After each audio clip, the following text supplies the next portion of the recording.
your access point to Washington. I'm Ayesha Tanzeem. In his State of the Union Tuesday, President Barack Obama said that he's ready to make his counterterrorism policies more transparent. I will continue to engage Congress to ensure not only that our targeting, detention, and prosecution of terrorists remains consistent with our laws and system of checks and balances, but that our efforts are even more transparent to the American people and to the world. The statement comes at the heels of a debate in America on the legal justification of using drones to kill Americans far from a battlefield. But what about people who are not Americans? Drones and international human rights is our topic today, and joining us to talk about this from Miami via Skype is Philip Mudd. He's a senior research fellow for the New America Foundation. He focuses on issues of counterterrorism, intelligence, and homeland security with the Counterterrorism Strategy Initiative. Philip, welcome to the show. Thank you for having me. Now, the first question I want to ask you is President's statement about being more transparent in his counterterrorism strategy. What does that mean in terms of policy? I think the most basic question we're talking about here, particularly as it relates to Americans, but also more broadly on drone policy, will be how are targets chosen? What is the process by which the White House, the Central Intelligence Agency, the military, and others select a target? And should that process have some sort of more broader legal background when people choose a target? Okay, so as you're talking about policy, is this going to be more transparent, not just about Americans, but also about international targets? I suspect it will be, but I think the two will be viewed in Washington as fundamentally different. The question is going to be whether the president has authority unilaterally to declare a strike on a U.S. citizen. Obviously, for legal reasons, the targeting of people in places like the tribal areas of Pakistan would be different under U.S. law. But I think there will still be a broad policy debate about whether to expose to the public how decisions are made when drone strikes are undertaken in places like Pakistan. Okay, now, would it be a fair comment, though? A lot of international commentators have said that when America has a debate like this and the world sees it, it sends out a message that Americans do not care about lives other than their own. They're so worried about hitting an American, they're not worried about hitting other people. Would that be considered a fair comment? I can understand how someone would view it that way. As someone myself, who was on the inside for a while, I don't quite think that's accurate. The process by which you're going to look at a target is pretty basic, and that's going to be someone who presents an imminent threat to the United States and others around the world. Whether that person is a Pakistani, an Afghan, a Yemeni, a Somali, or an American, to my mind, the debate is going to center around a simple concept that doesn't have anything to do with nationality, and that's going to be, if you have information that an individual, whether he's an American or not, is an imminent threat, do you have the right from the White House to call a strike on that individual? Since you have been on the inside for a while, is the process the same for all individuals, be they Americans, Pakistanis, Yemenis, Somalis, Afghans, or somebody else? Is it the same process that takes place, or are there additional steps when somebody's an American citizen? Look, I haven't been in for a while, and even if I had been, I wouldn't be able to comment specifically on the process. What I would say, though, is to go back to the point about imminent threat, regardless of whether there are changes in the process, if you have an American citizen, as we saw with Anwar al-Awlaki in Yemen, and we have information that he presents a threat to the United States, regardless of whether he's an American, somebody's going to have a pretty difficult decision to make, and that is, even if you can't bring him to a court of law, is it appropriate for the president and others to have the authority to have him killed via drone strike? So the process might be different, but the questions are going to remain the same, whether it's a Pakistani or an Afghan or American. Do you have the right to strike that individual? Okay, now I want to welcome another guest of ours. We are joined in our New York studios by Maria McFarland, or she's the Deputy Director of the U.S. Program in Human Rights Watch. Maria, welcome to the show. Thank you. And before we go on, do you call it Maria or Maria? Maria. Maria, okay, I apologize for that. Maria, welcome to the show. Have you been able to hear anything that we were talking about before you joined us?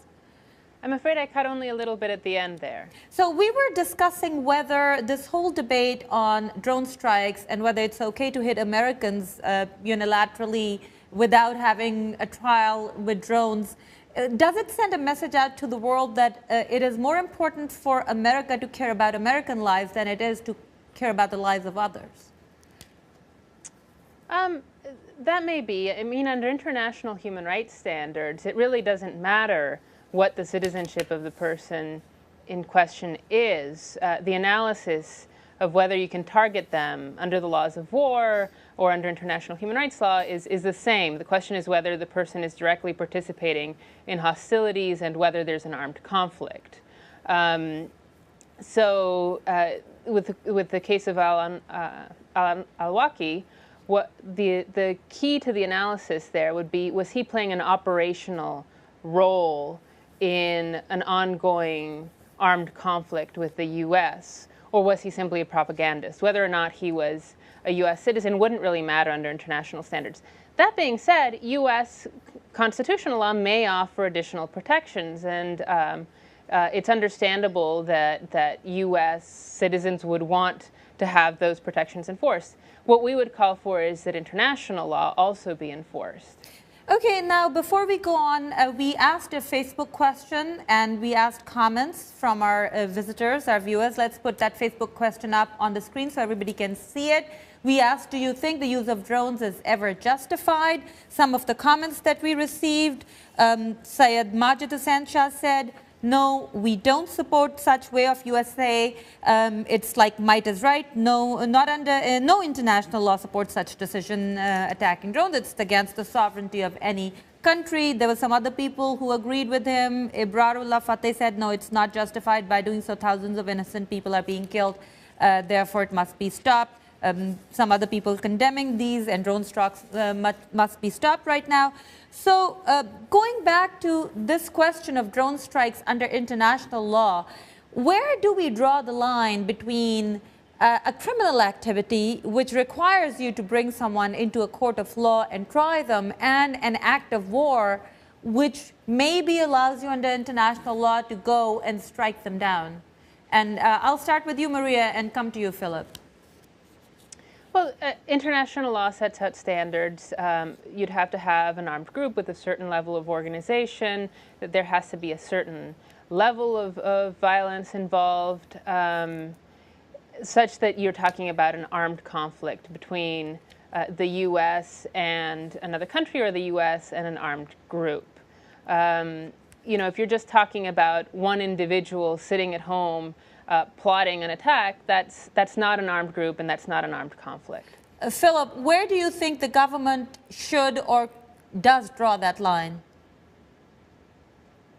I think the line should be drawn where Maria was drawing it earlier, and that relates to the case of al-Awlaki. Look, people involved in things like fundraising or propaganda may be supporting a terrorist group, but to take an action like a drone attack against an individual is a profound act. And to my mind, the line ought to be imminent threat. That is, can you show to some level of satisfaction for policymakers that an individual is involved in operational activity that poses an imminent threat? Propaganda doesn't meet that standard. Fundraising doesn't. But if you're sending people, as al-Awlaki did, to take an aircraft down over Detroit, Michigan, I think that clearly meets the standard. Okay, let's go back to this question of imminence. As you both probably know, a white paper was leaked from White House, made public by NBC, that talked in detail about the legal justification used for killing Americans far from a battlefield. Imminence was described very broadly there. Maria, do you want to comment on what that description or definition of imminence might do?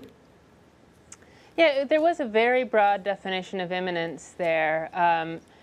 You know, that whole white paper was a very confused legal analysis. It tended to lump together different areas of law, the laws of war mixed together with laws involving self-defense, and I think we're still far away from getting what we want, which is a clear legal justification for not only drone strikes generally, but specific cases. You know, how does the U.S. justify drone strikes in Yemen versus Pakistan versus Afghanistan, when these are different types of contexts that we're talking about?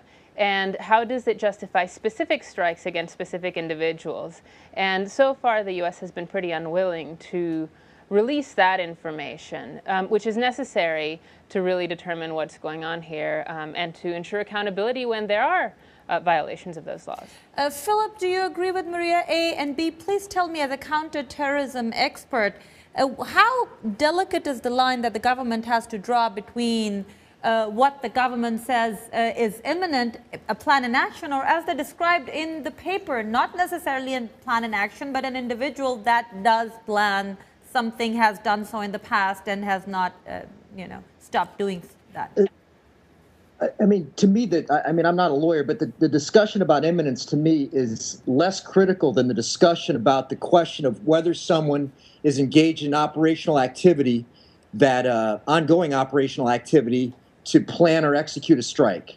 When you're collecting intelligence, whether that strike is going to be tomorrow or next month is very hard to determine. But if, for example, you have someone who's been trained by an individual who says, that individual is training us to build backpack bombs to come back to Paris or London or New York, I would say, in my mind as a practitioner, not as a lawyer, that's an imminent threat. I don't know when that trainee is going to make it to the United States or to Britain or to France. So to my mind, the real question is, can you show that the individual that you're targeting or collecting against is involved in operational activity that poses a threat? And then imminence, you're not going to have enough information on that plot typically to know whether that plot is going to proceed tomorrow or next month. So I know imminence will have legal significance, but as a practitioner, that's a pretty fuzzy area.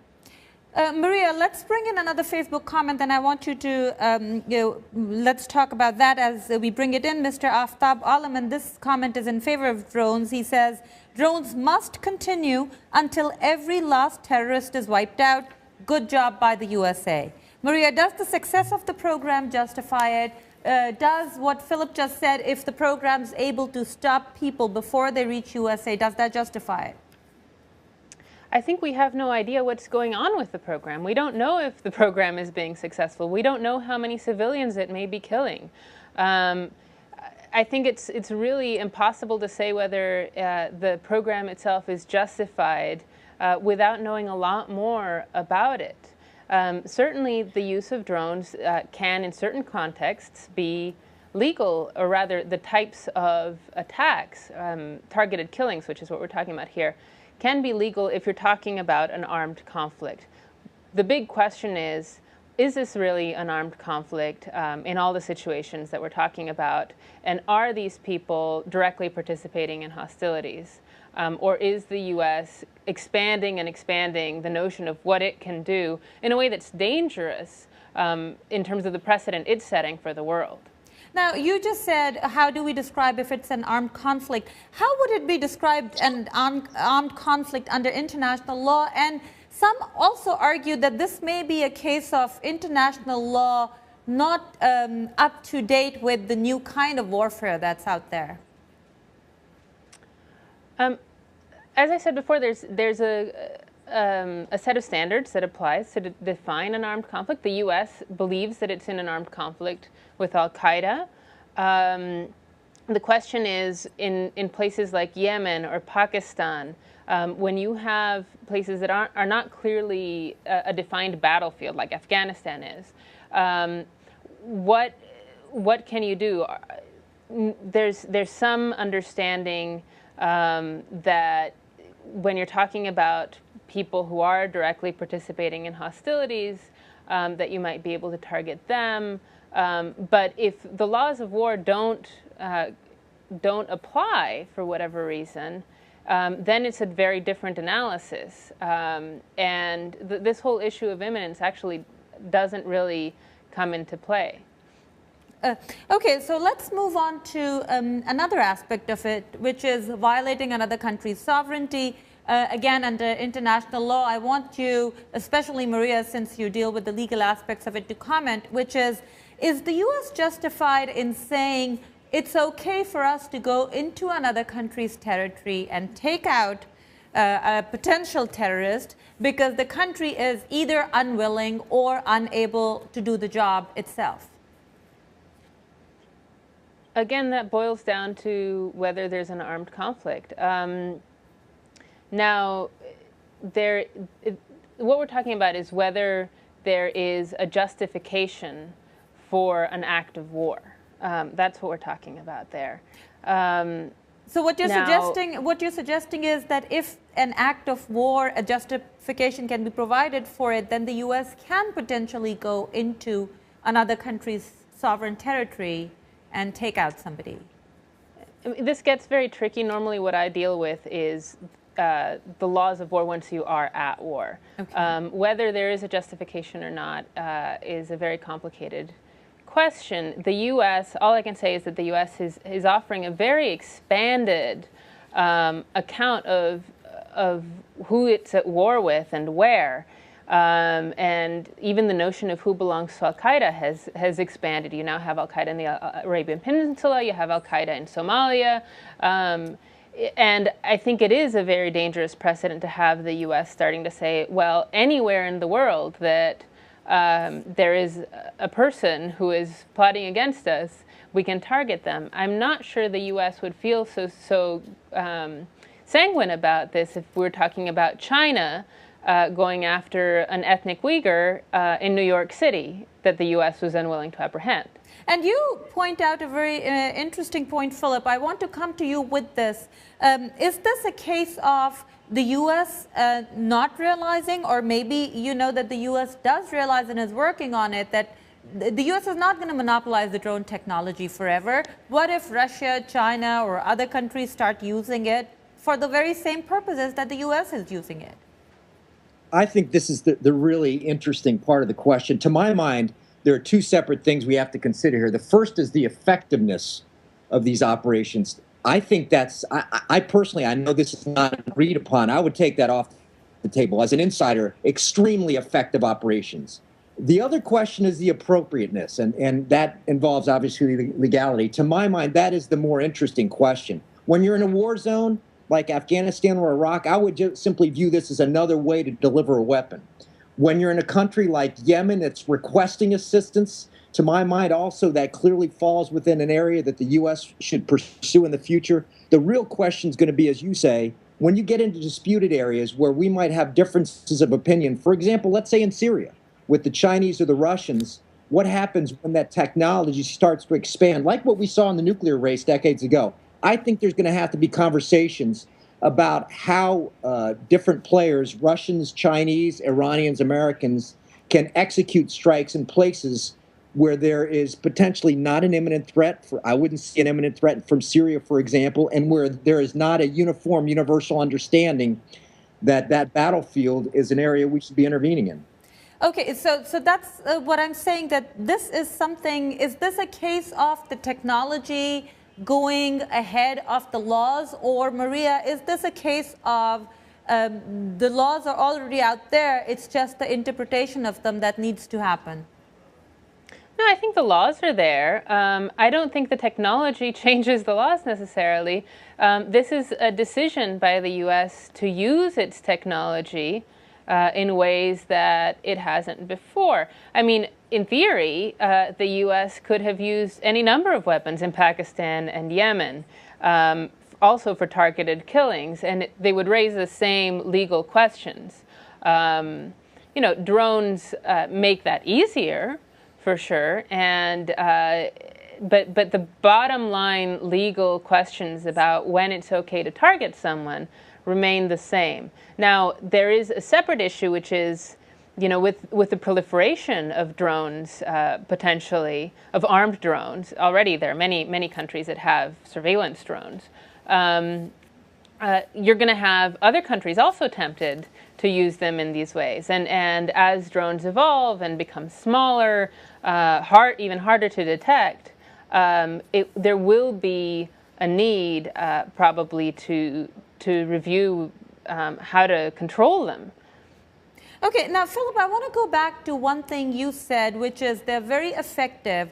Is this a loss of American propaganda machine or American PR people that while the drones are considered very effective by the U.S. administration, and you read something like the Long War Journal that reports that 3,000 terrorists have been killed versus only less than 200 civilians, and yet you go to on the ground places where drones are being used and the population's up in arms, and it sounds like a lot more civilians are being killed. I think my answer to that would be, aside from the fact that any war is tragedy, I'm not just saying that. Having lived through this for 10 years, it takes a toll on you. But again, going back to being a practitioner, you have a fundamental choice. And that choice is not whether you alienate a population by taking a shot or you don't take a shot. That choice is there is somebody that you have information on who is plotting to send people, let's say, to London or New York to conduct an attack. Or more simply, plotting to send people across the border into Afghanistan to hit military forces there. You have the capability to stop that operation. Now, that capability comes with risk. As you say, there's been civilian casualties in this campaign. The question I would have, though, is that's a yes or no answer. Are you going to take out that operator or not? It's not a long-term strategic question of whether you're alienating a population. It's if we choose not to take this strike, the risk that an innocent civilian in New York City or Chicago or London will die is higher. That's a tough choice to back away from. Although some people have argued, though, that drone strikes, if used more judiciously, might have been more successful, but they have almost taken the form of policy rather than being a strategic weapon. That during the Obama administration, the rise in drone strikes suggests that the administration's almost using it as a policy weapon, not a strategic weapon. Sure, it is part of a policy. I wouldn't dispute that. I wouldn't agree that it is the policy. But to me, the broad question is, and this question is going to get broader over time, is as this phenomenon of terrorism expands into places like the Sahel, and as we've seen it expand into places like Yemen and Somalia, is the elimination of senior leaders of these organizations and of their entire networks by drones, is that an acceptable way for America to intervene? To my mind, that's not a tactical policy decision. That's a broad strategy that says we will go into places where we see threat and we will use this new technology to mitigate that threat. But some also suggest that this very idea that this drones are used not in a very transparent way, nobody has access to it. When I talk to my State Department sources, they say, well, we know it's happening, you know it's happening, we're not allowed to talk about it. Is that hurting America in the long run? More people are being recruited by terrorists, particularly using the argument of drones.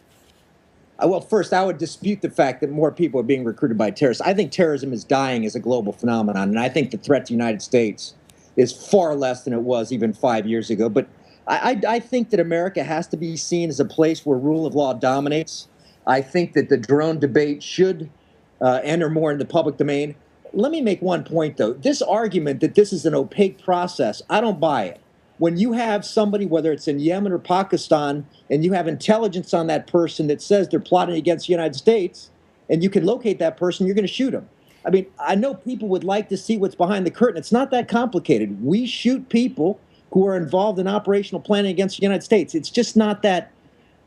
It's not, people want to make it more three-dimensional than it is. Well, even the president hinted to it in his State of the Union address when he said in a democracy, people can't just take it for granted that the government's always going to do the right thing. So some human rights activists, and Maria, I'd bring you in, have argued that we just cannot take CIA's word for it, that they're targeting the right people. Somebody needs to have oversight. Maria, would you like to comment on that? Yes, absolutely. I mean, what the U.S. has said so far is trust us. You know, we're the good guys. You know we're doing the right thing. You know that we're targeting the right people and that we're not suffering too many civilian casualties, and all these stories that are put out there in Pakistan are false. But the fact is, on a pragmatic level, it does harm the U.S. because the U.S. doesn't come out and confront the stories with the hard facts. And if there are fewer civilian casualties than people are saying, then it should show that. But aside from that, it makes it really impossible for independent observers to assess the legality of what the U.S. is doing, to figure out what's happening in specific strikes. It really wouldn't be that hard to release more information, redacting information that's that's especially sensitive. And another part of this is we've argued for moving responsibility for drone strikes from the CIA to the military, which has a much longer history of participating in armed conflict and implementing the Geneva Conventions and doing the analysis of who's directly participating in hostilities and who is, and the proportionality tests that would be required to make sure that this is legal.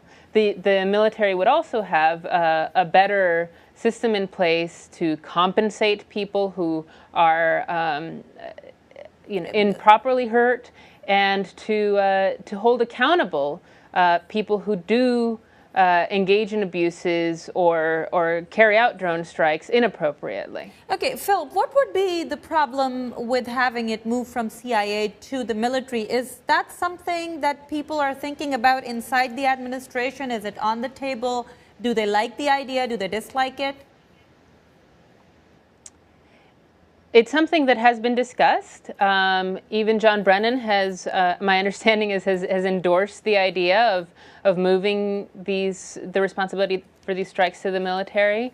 I think that it's something that's still very much subject to debate. So we'll have to see what goes on. But certainly the president's words about transparency were a positive signal, and we hope that he keeps, and his administration keeps moving much further in that direction.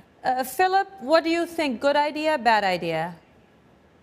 I think the move to the military, to me, makes some sense. I'm not sure I have strong views on that. I think the more significant issue, though, is this question about exposing or providing more transparency on the process of targeting. I can see some of that happening. Obviously, some of it is always going to remain obscure. At the end of the day, though, you're still going to end up with the question of whether people are comfortable with intervening in a place like Mali or Algeria or Yemen with these kinds of weapons. I think when people look behind the curtain, they're going to say, this is less interesting than I thought. The process is pretty clear. So then, you boil down to the policy question. Do you want the United States doing this? As opposed to the question of whether you're comfortable with every target that's selected. Okay, so in the last few minutes of the program, let's talk about the way forward. And I also want to bring up another tidbit that's kind of related to our discussion. Outgoing Secretary of Defense Leon Panetta announced that he wants to introduce a new medal for drone operators. Maria, it's not very significant, but does that send a particular kind of message to the world? And B, what should be the way forward from here to be able to use drones, but also to stick with the international law? I mean, to me, that's sort of a secondary issue, but really tackling this question of transparency, of making clear what the legal rationale is, making sure that the U.S. is not setting a dangerous precedent for other countries, is the key of it. And as I said before, I hope that the U.S. does move forward with making much more information available to the public, that we can actually have that debate over the policy issues, assuming the legal issues are even clear. Philip, last 15 seconds, what do you think should be the way forward? There should be more debate about how this is used, because I believe over time there are going to be questions about things like Mexican cartel leaders, who are a much bigger threat to the United States than terrorism. We have just gotten the tip of the iceberg on this, and we need a national conversation about what people are comfortable with. Okay, so you say we need a national conversation. Maria just said that she hopes the U.S. moves forward with more transparency. We want to hear what you have to say about drones, about U.S. policy, and what the U.S. has to say. But unfortunately, that's all the time we have to discuss this important issue today. I want to thank our guests, Maria McFarland of Human Rights Watch and Philip Mudd of the New America Foundation. Don't forget to leave your comments. We go through every single one of them. And don't forget to tune in again next week for another episode of Access Point. Goodbye.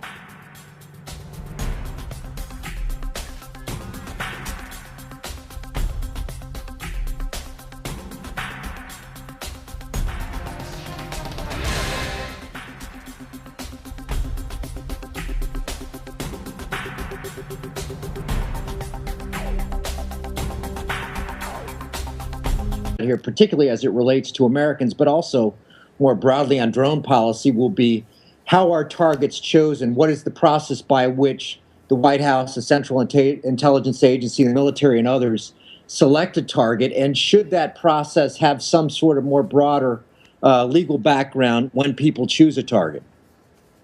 Okay, so as you're talking about policy, is this going to be more transparent, not just about Americans, but also about international targets?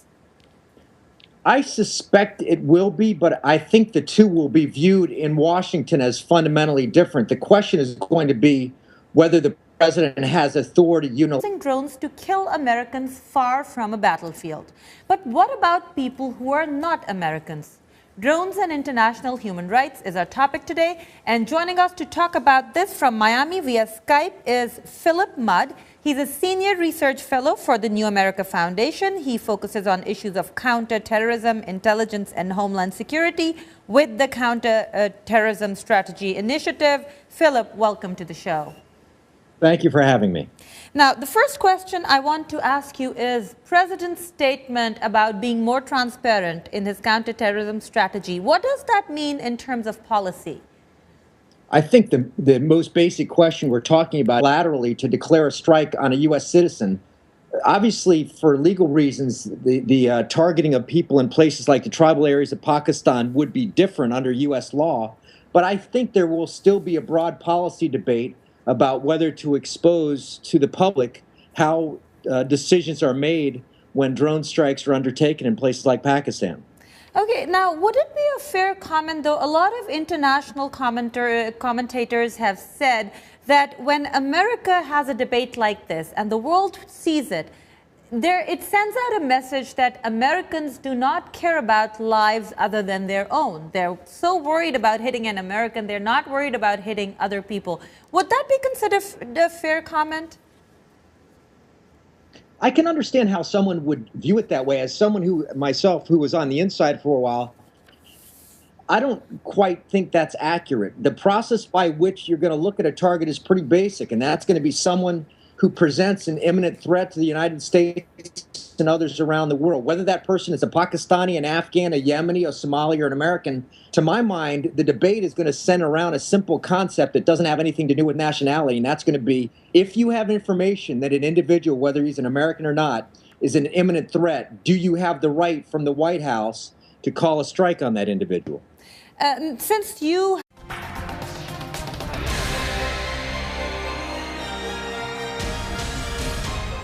Hello and welcome to your Access Point to Washington. I'm Ayesha Tanzeem. In his State of the Union Tuesday, President Barack Obama said that he's ready to make his counterterrorism policies more transparent. I will continue to engage Congress to ensure not only that our targeting, detention, and prosecution of terrorists remains consistent with our laws and system of checks and balances, but that our efforts are even more transparent to the American people and to the world. The statement comes at the heels of a debate in America on the legal justification of using